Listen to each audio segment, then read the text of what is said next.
ابھی استقبال ہے۔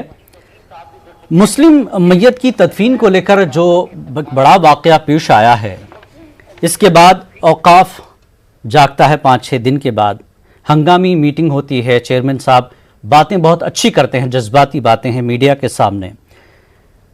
ایسے واقعات ہونے کے بعد ہم کارروائی کریں گے، پولیس کی مدد لیں گے، یہ ساری چیزیں ہوتی ہیں۔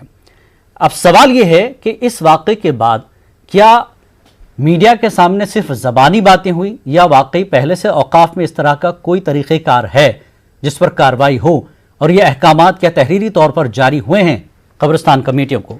وحید صاحب۔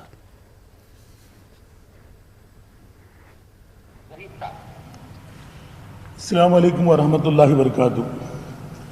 جو پچھلے 3-4 دن پہلے، جو عید سے 2 دن پہلے کا جو حادثہ ہے، وہ حادثے کے بعد جو مسائل اٹھ کھڑے ہوئے ہیں، مگر میں یہ غور کر رہا ہوں کہ یہ مسئلے کو لے کر لوگ وقف بورڈ کو مورود الزام ٹھہرا رہے ہیں۔ یہ سراسر غلط ہے، کیونکہ کسی نے بھی نہ وہاں کے مقامی کوئی لیڈرز نے، نہ وہ خواجہ صاحب کے کوئی رشتہ داروں نے، کسی نے بھی اب تک وقف بورڈ سے کنٹیکٹ نہیں کیا۔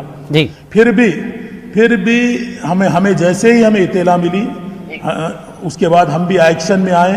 اللہ کے فضل و کرم سے انکوائری پوری اس میں کمپلیٹ ہو چکی ہے، اور اس کے بعد جو بھی ہمارا فردر ایکشن ہے، ہم وہ متولیوں پہ، جن قبرستانوں کو یہ لوگ گئے، ان پہ ہم ضرور ایکشن لیں گے۔ اور جہاں تک تلنگانہ ریاست کے ہمارے وقف بورڈ کے چیئرمین محمد سلیم صاحب نے جو اعلانات کیے، وہ بالکل سابقہ میں بھی انہوں قبرستان کو فری قرار دیا تھا، لیکن بات شرائط اس میں یہ ہے، ہمیں منشاء وقف کو بھی دیکھنا ضروری ہے۔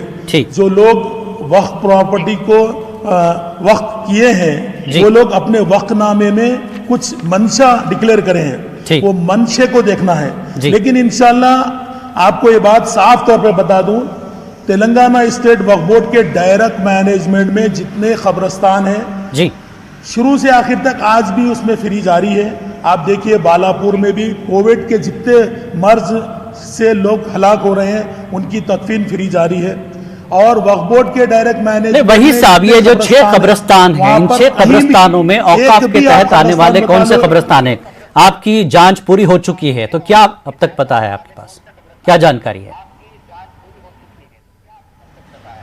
اب آپ کو میں 6 تاریخ کے دن ہماری وقف بورڈ کی میٹنگ ہے، 6 تاریخ کے دن ہماری جتنے ہمارے ڈی ایم